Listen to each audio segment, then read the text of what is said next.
Hi, good evening mga katuhod. This is Dr. Joff and welcome back to another Facebook Live. We're live every Sunday sa gabi, that's 6 p.m. That's 6 p.m. on a Sunday. We have this particular time for the injuries of the knee, ACL, injuries from basketball, volleyball, other sports. This is the time every Sunday at 6 p.m. with me, your trusted source for mga hip and knee information. I'm Dr. Jonathan Flordelis. They call me Dr. Joff because that's my nickname. It's also the initials of my name. I'm here live in Cebu City.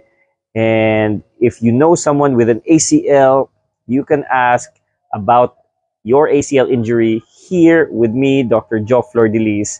And every week, we always start out asking if the audio is clear. Makadungog ba mo mga friends nato, mga katuhod? Can you hear me? Kay sometimes, magsige lang kog storya, man wala di ay sound. There's no sound at times. So comment below, everyone. Let me know where you are from. And of course, if you have any questions, type it in the chat or in the comment section below sa atong Facebook Live. Every week, we also go through kadong mga pangutana na naa sa Facebook group and Facebook na chat group. So naatay special na grupo para gyud sa mga injury sa tuhod. Lahi to ang mga arthritis, kay every Sabado man ang arthritis. Lahi sad ilang Facebook group. Again, lahi ang ACL Reconstruction Community Cebu. There is a link below para kung ganahan mo join. Kay it's a free Facebook group to join. Pwede mo ingnon ninyo ang inyong friends na naay injury sa tuhod to join the group. You can ask questions with regards to knee injuries, na injury sa tuhod. You can also message in the chat. I'll try to get to you as soon as possible kay tagansad usahay na mo chat nako personally. Of course, di man na nato matubag tanan. So, we give time para sa mga katuhod nato na na-injury sa tuhod every sa Sunday 6 p.m. ang atong mga injury sa sports, basketball, injury sa ACL. This is the time that we give value. Good afternoon and good evening, Herschel Likayan. Please comment also below, taga-asa mo. Are you from Luzon? Are you from Visayas? Are you from Mindanao? Some of the listeners are also from abroad.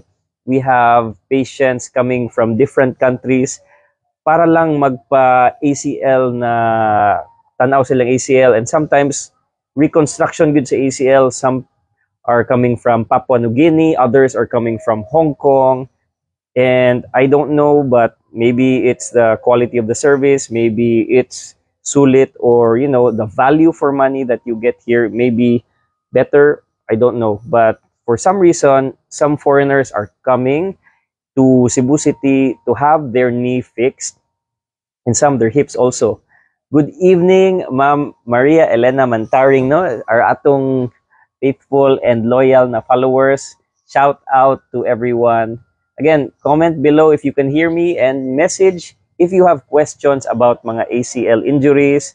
Good evening, Sir Francis Manglapos, and kinsa pa ni sila. Yeah, good evening, everyone. Let me know if you have heard me clearly, klaro ba? Because we do this every Sunday. We're also going to look into the questions na naa sa atong chat group, no? Mutan-aw ta sa ilahang mga pangutana para matubag nato. We answer the questions in the chat group and in the Facebook group.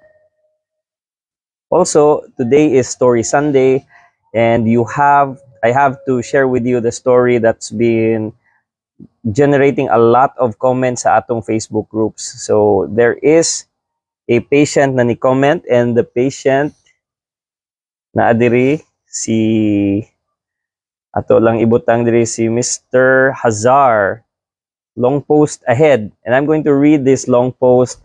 Hopefully ma-inspire mo sa iyang gi-post diri, kay a lot of patients may be going through the same thing, no? some young patients, just like the patient here in our group. Good day to everyone. I'm a patient with an ACL complete tear and a meniscus tear. Hi, good evening to everyone. Good evening, Jake. Good evening, Ma'am Mariska. We're sharing the story of the post na natong last post dire. There's a patient who posted his recovery and showing sa video. Check out the video in the Facebook groups. He's walking around already day 1 after surgery, and he's already, out of the hospital na. So we're going to share his story, and it's a long post, so atong basahon. So good day to everyone. I'm a patient with an ACL complete tear and meniscus tear. It's a partial tear sa akong meniscus. It's been a while, Jude, since naay problema financially. So it's a while before siya na operahan because he has financial problems. And this is something that a lot of the patients can relate. Not everyone can afford immediate surgery. Ang uban magtigom pa. Ang uban need help from DSWD, PCSO, and we can help you with that also. But this is the same sa uban patients. Since naay problema financially sa amo, so giuna na lang after the consultation ang MRI kay Doc Jonathan.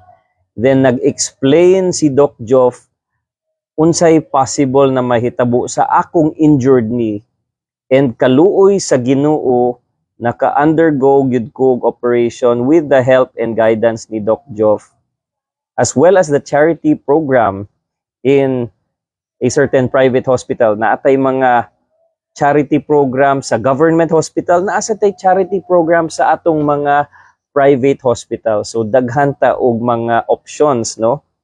And I'm going to help you with that. Of course, I need to see you and examine your knee first. Mo ginay first step, we have to examine your knee, check kung tinuod ba na need ninyo ang surgery or not. So,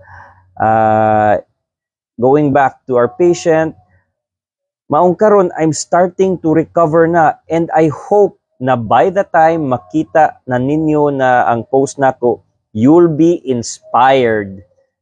Inspired na there's still hope na maayo, not just sa knee injury, but sa tanang klase na inyong gipamati nato sa lawas. Ayaw mo pagpanaga o pagpa-consult kay atong lawas ra jud ang atong puhunan. And that's true. We forget na ang atong lawas is really important, more important than the iPhone, that cell phone, that iPad, or that gadget na inyong ganahan paliton.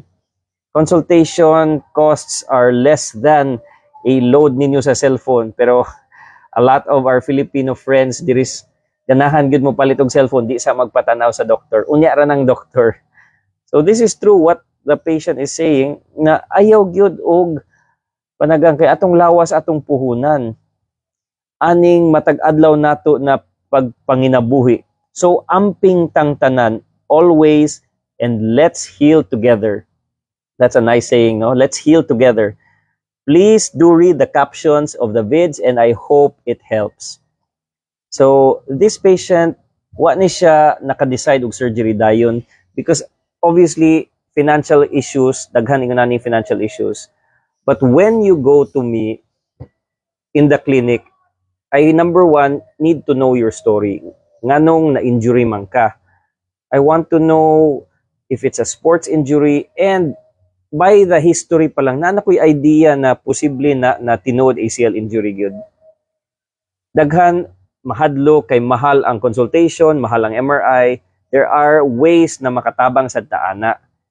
So for MRI na mahal, of course I will be able to help you. So please do ask your doctor. If not ako, ask your doctor unsay way, doc, na pwedeng males ang gasto sa atong MRI, males ang gasto sa atong surgery, because financially, doc, na ako'y issues among family. Pwede na ang inyong doktor maghuna-huna og ways para makatabang ninyo.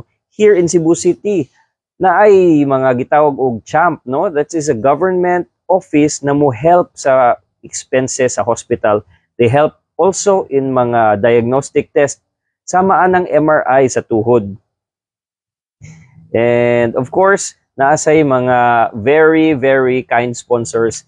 Kung wala mo kabalo, I also try to find mga sponsors para sa atong mga charity patients. So yes, I do private kay naa maka-afford, but kadung sa dili maka-afford, they go for charity surgery, and some of them na may gamay na kinahanglan bayran gihapon, I try to help them process with the different government institutions, also mga private. Muduol ko sa mga private na mga amigo nato na naay mga pundo na ay kwarta na mahatag, because it's also part of certain companies na gitawag og corporate na social responsibility, na mutabang sila, they give back to society. So I try to ask my friends in companies na naay kwarta, can you help my patients get their surgery done? Kay luoy taon dugay na ni a lot of our patients mag-anxiety, mahadlok, and wa na sila kibaw unsay ilang buhaton. I also had a patients na mga professional athlete, unsaon na lang maguba ilang panginabuhi kay puhunan lagi nila ang ilahang lawas po. So what we're going to do now is we're going to find ways to put the ability back in your life para makadagan mo balik swim, bike, run, basketball, soccer, taekwondo. We've treated a lot of different mga athletes, professional and semi-professional, and the occasional na recreational athlete kanang magdagandagan lang every Saturday, Sunday. We're going to put the ability back in your life.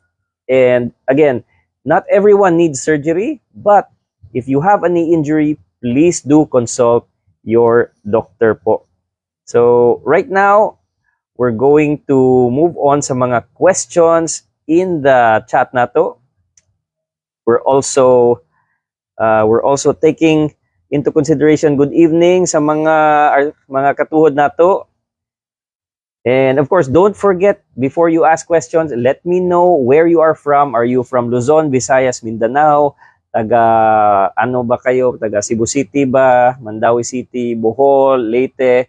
Kay para I can also greet you and answer your questions, no? Usa-usahon nato kay murag daghan og question sa atong chat group right now. So, good evening, Mr. Kayers Mijares, and don't forget to comment below where you are from before you ask your questions. And we're going to check sa atong mga katuhod kay daghan-daghan og pangutana, and my internet, I'm apologizing in advance na it's a little bit slow, mandaghan kaayo. There's a lot of questions and comments coming in. So again, don't forget to comment where you are from. Are you from Cebu, Visayas, Bohol, Leyte, Mindanao? Some patients are in the chat group, gikan kuno silag Antique, gikan silag Ilocos, no? Good evening, Sir Fidel from Balamban, Cebu. Ain Paklibar from Iloilo. Good evening po. So a lot of comments are coming in. Karon, the comments are now coming in my computer, so I think it's a little slow lang, no? But we're trying to answer all these questions from you guys. And if you are finding valuable information in this live, please like, please follow and share this sa inyong mga friends. Share this with your friends. And we will get back. So a lot of questions coming in. Number one, good evening to Herschel from Zamboanga del Norte. Sir Jake, good evening, Sad. Sir Jake is asking, Doc, ACL tear po ba kung magluhod niya, mag-fully bend siya na mulak? So actually, locking can be a sign of ACL, but it can also be a sign of other injuries, meniscus injuries. It could be also a sign of ligament injuries. And really, the best thing that you can do, Sir Jake, is see a orthopedic para mag face-to-face physical examination. I really want to be able to examine a patient's knee, check, because kanang locking can be different things, not just an ACL. Usually, locking can be many things. It can also be just the kneecap na naglock because tight ang muscles. So don't overthink. I really do the first step, please see an orthopedic doctor near you para ma-check yun na po. So again, thank you, Sir Jake Del Flor. And please, if you are asking where the clinic is, you can find me here in Cebu City in Robinson Cybergate across Chongwa Hospital. Ma'am Angie Gotardo, good evening. Uy, mga Gotardo. So, kaning mga Gotardo, they're under the Sembrano clan, no? Watakibaw, basig mga kaliwat ni nato. Good evening, Doc. Maayo kaha ning tiil na bakang. I mean, mabalik ba sa position sa legs? So, bakang is usually not a sign of sports injury or ACL. It can be, though, a sign of osteoarthritis, rheumatoid arthritis, or some form of arthritis. So bakang is ang imong knees nag-inana na no, pwede na siya na arthritis. And we do answer arthritis questions every Saturday at 6 p.m. But again, just like Sir Jake, Ma'am Angie, we will need to examine the patient kung ang bakang is really caused by osteoarthritis. Because the answer is yes, we can correct that to a certain degree. But again, kinahanglan nato makita ng patient. And we are here because we want to give that patient the ability, put the ability back in that patient's life. Kanang mga bakang na naglisod na og lakaw, daghan og mga videos in this page. Wala ko nakapost kaayo this year, but yes, makalakaw ng bakang, masakto ang position sa legs to a certain degree, depending sad on unsa ka grabe and unsay problema. Number one is, again, please see an orthopedic doctor, Ma'am Angie. Ma'am Ann Enad, thank you so much, Ma'am Ann Enad. Shout out to you for always following every Saturday and Sunday. Watching from Zamboanga City. Medyo late ko no siya. It's okay. Sometimes I'm also late, ma'am. And Ma'am Ayn Paklibar is asking, good evening. Yung nanay ko nag-undergo ng total knee replacement last year. Then, naging unsuccessful kasi siya sa paglakad. Okay. Maraming salamat. So, a total knee replacement is again treatment of severe arthritis. And we do discuss this every Saturday at 6 p.m. Maybe this is not the right time or place, but Ma'am Ayn Paklibar, please PM me, message me privately. We'll focus muna sa mga ACL natin na injuries, mga sports injuries this time. But again, let me try to help you. PM me privately lang and I'll try to get back to you po and your mother. We'll see what we can do po. Kasi priority natin today is the mga injuries sa ACL. And ako si Pugo, very interesting name. Ako si Pugo, Dok, ilang weeks po bago mawala yung swelling after ACL reconstruction. So usually the swelling after ACL reconstruction can be because of muscle tightness, muscle na tightness, knee arthropfibrosis, or nagkaroon ng unsay tawagan na unod sa sud sa tuhod, and it can take a while. Some patients will go 6 weeks and beyond na swelling ang knee, others a little further. Every patient is different. So sir, ako si Pugo, please consult your doctor regarding the swelling. Every patient kasi is different po. So di gina parihatanan. It also matters what type of surgery was done, because there are different types of ACL reconstruction. Pwede hamstring, pwede patellar tendon, pwede quadriceps tendon. Other ACL injuries also have meniscus tears, others. So medyo complicated to answer if when usually mawala. Every patient po is different. I hope you understand and I hope it helps po. So again, Sir Kairs Mejares, Dr. Joff, I just want to ask, is charity surgery still applicable? Yes, it's very applicable, but of course, before any surgery, we need to examine your knee po. And if we examine your knee and we check kung need ba gyud ang surgery or not. Because some patients, they come to me, surgery is not really needed. So the first step is please consult your doctor. And if you're interested about charity surgery, if you want assistance sa financial, we'll try to do our best. Just see us in the clinic po. And next. Okay, from Cebu City, Balamban, Cebu, Fidel Perpetua. Good evening, Sir Fidel. And Ma'am Eva.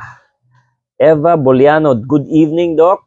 Need ba i-remove ang Baker cyst? So, a Baker cyst is usually just a collection of fluid, but pwede na mudako. It can be scary. Kaya abi nimo, uy, cyst, uy, tumor, it might be cancer. So, not all cysts are cancers.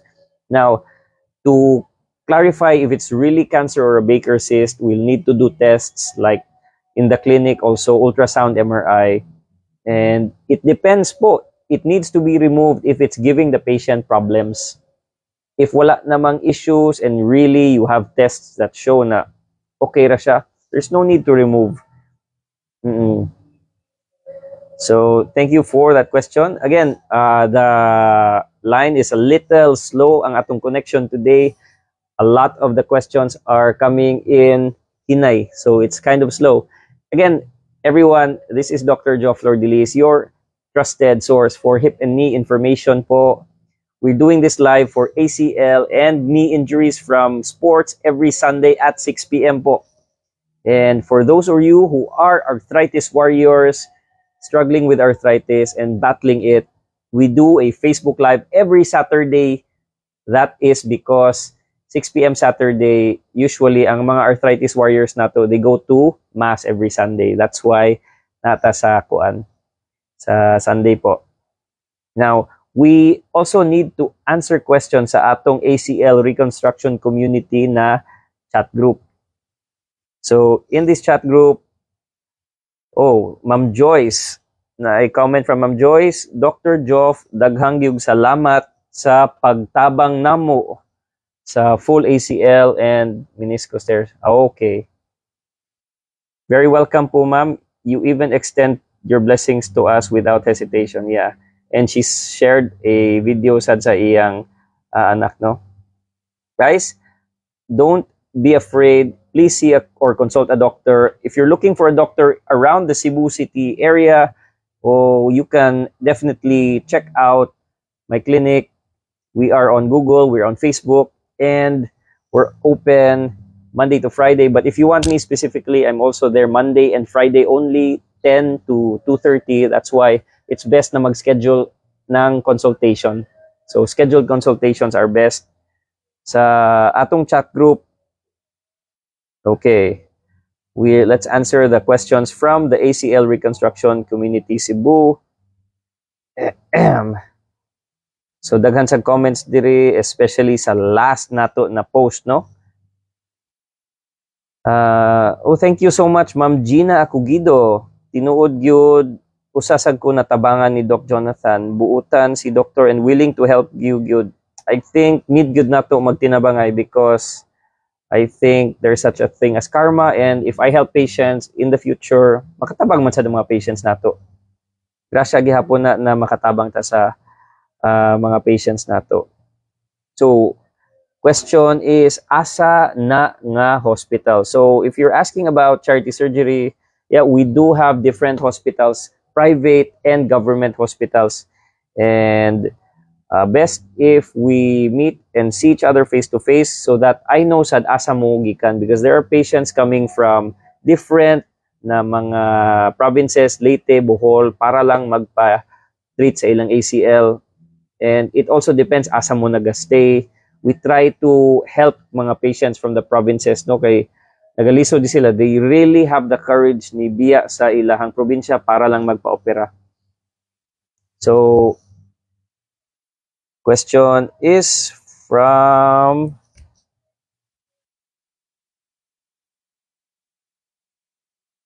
so we're looking at the questions in the chat. A lot of them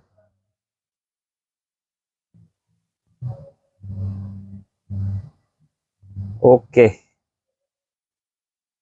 So from Mr. Benjamin, hi Doc Joff, pila ka months need ang therapy sa ACL injury cases? So that is a valid question. Sa ACL injury, for me, if it's just ACL, nothing, no meniscus, minimum is 6 months. There are doctors that will say minimum of 12 months or 1 year. There are different doctors and lahi sad og style. So other doctors will say, uy, 6 months ra, others will say 1 year. Both of them are correct. They just have different styles of treating patients. Ako, I prefer the accelerated rehab na 6 months. Others will do slow rehab na 1 year. And I hope that answers your question, Sir Benjamin. Now, good evening, Meloy Aves. Doc, unsay pwede imnon na supplement para sa hawoy, tiil na hawoy? Lisod na because we don't know unsay reason nganong hawoy mong tiil. Also, dili sa go specialista sa tiil and ato lang i-focus atong mga comments sa mga tuhod, sir and ma'am. Especially sa mga injury sa tuhod, let's give value sa atong mga members sa ACL Reconstruction Community Cebu today. And hope na you can PM me privately na lang if you are interested in those charity surgeries or in private surgeries, whatever your questions are. If wala na ako natubag, I'll try to get back to you naman as soon as I can.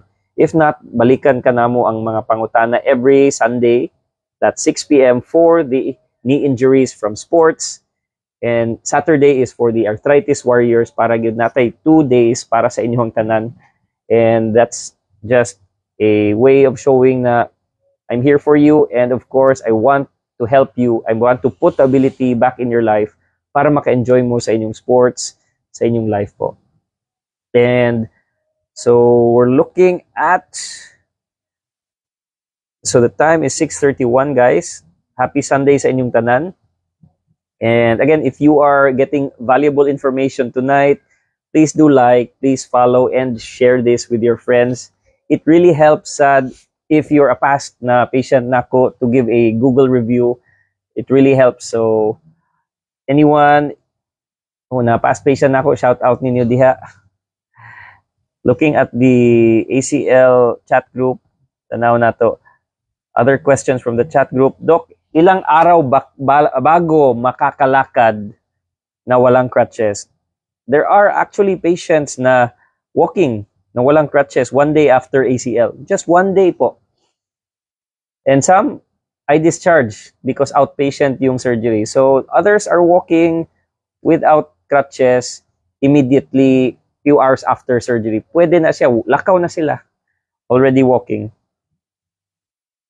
So I hope that helps and that answers your question. Salamat po. The one asking is, kinsa to? Mr. Eric. Sir Eric, thanks for your question. And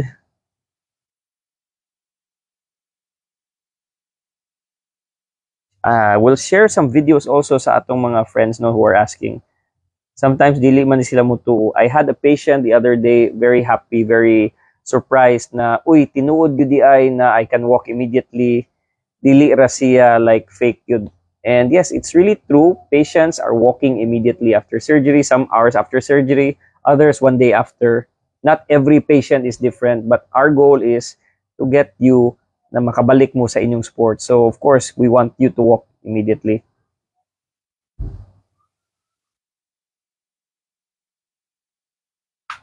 So guys, happy Sunday, and I hope that you're getting value from this. We're also looking kay daghan-daghan og questions sa chat. And right now we're looking at the Facebook chat sa ACL Reconstruction Community Cebu. Question is from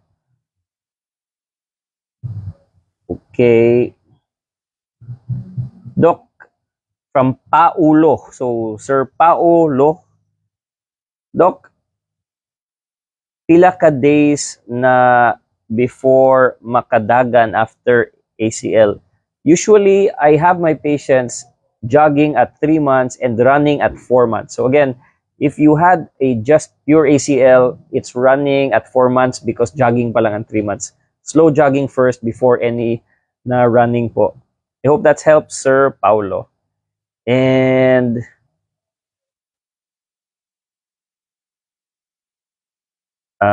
Doc Mark, John Mark, Doc, ano bulong sa arthritis? Ano bulong Sorry ha. Medyo I don't understand ano bulong sa arthritis. But again, if it's a question about what causes arthritis, maybe it's multifactorial, daghan og causes, and we talk about arthritis po every Saturday sa 6 p.m.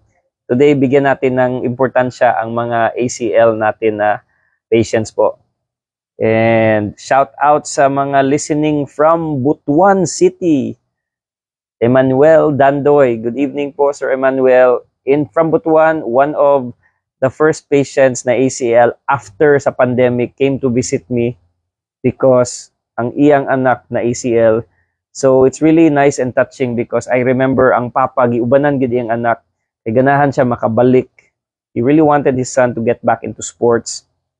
Volleyball man yung sports adto sa Butuan. And it was very touching, no? Kay matouch gid ko anang na very very caring and touching na father and son and mother and son. So that patient from Butuan, lots of videos of him also in the Facebook groups nato. Check it out. He's already running and jumping po. So other questions from the chat, guys.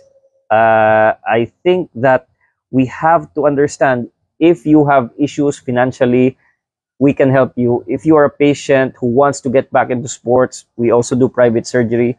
We help through different ways na IDSWD, there are government sectors, and there are also private sponsors. I will personally take care of my patients, looking for ways para maoperahan mo. And I hope that if you know someone na may injuries sa knees from ACL, basketball, soccer, or volleyball, please let them see a doctor. Please do not go to mga hilot right away kay it can worsen. And if you try, there's a question here in the chat, Doc, pwede ba makalaro ng basketball even with an ACL injury? At your own risk lang po. Kasi the twisting ng basketball can worsen your ACL injury. If only ACL, pwede sad magka-meniscus. So more injuries if you have already an ACL injury. It's like you're running your car flat, ang ligid sa bisikleta na flat na, and you're keeping on running that wheel, it will get destroyed po. Sa bulong. Interesting sa mga ano. So guys, again, we now have a online consultation. For those of you who are asking for an online consultation, patients outside Cebu City can now do an online consultation. The link is below sa Serious MD. And if you are someone who wants to join the FB nato na group, if you're someone who knows someone with an ACL injury or knee injury, you can join. The link below is also for joining the Facebook group. Libre ang Facebook group, and that is how we help patients. And that's also how we have a community na naay mga different patients with injuries sa tuhod. Some of them already had surgery, others wala pa na operahan. And we're there, we have a group, we have a chat group na separate. We try to help each patient, give value sa ilaha para matubag sa dang ilang mga questions about the knee injuries. And if we are unable to answer those knee injury questions every Sunday, we will try to do it the next or the following week po. So please tell your friends, like if you're getting information that's valuable, like, follow, and share this with your friends po. Now the time is 6:38, and it seems na we've finished all the questions sa atong mga ACL community natin. Let's check if we're going to get mga last few questions na lang siguro. And after these last few questions, we will end na po. Good evening, Ma'am Vivares Franco from Camiguin. Oh, naasad tayo Camiguin na patients. Very nice to meet you po.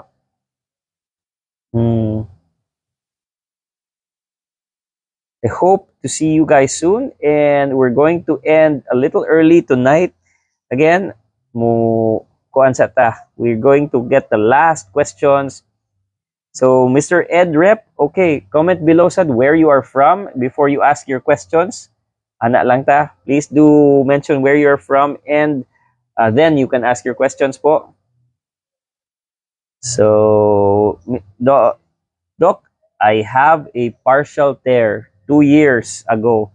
Dapat ba ipa-check balik if need ba og surgery? And I would say, oh, Ed from Cebu, definitely you have to have it checked because clinical man na we check kung luag ba ang tuhod and that will determine if need ka og surgery. It's the looseness of the knee. If you feel that there's something wrong with your knee, the loss of confidence, you feel na unstable siya, that's already a sign na you should see a doctor po. Now, a partial tear before can become a complete tear very easily. Some patients think na okay ra na ang partial tear, but really, kinahanglan na ma-examine sa doctor. We check kung luag ba gid, mulihok ba gyud. If it's unstable, we want to fix it and prevent early arthritis. Because if it is loose, mahibawan man na nato in the clinic. That's how we decide. So thank you, Sir Ed Rep, and that will be the last question for today. I hope you got value from this. I hope that you remember your trusted knee and hip specialist. We're going to be live every Sunday 6 p.m. for mga injuries sa tuhod and every Saturday for mga arthritis warriors. So I hope you had value. Please like, follow, and share this with your friends po. Have a great Sunday night. Much love and respect. This is Dr. Joff. I hope you have a great weekend.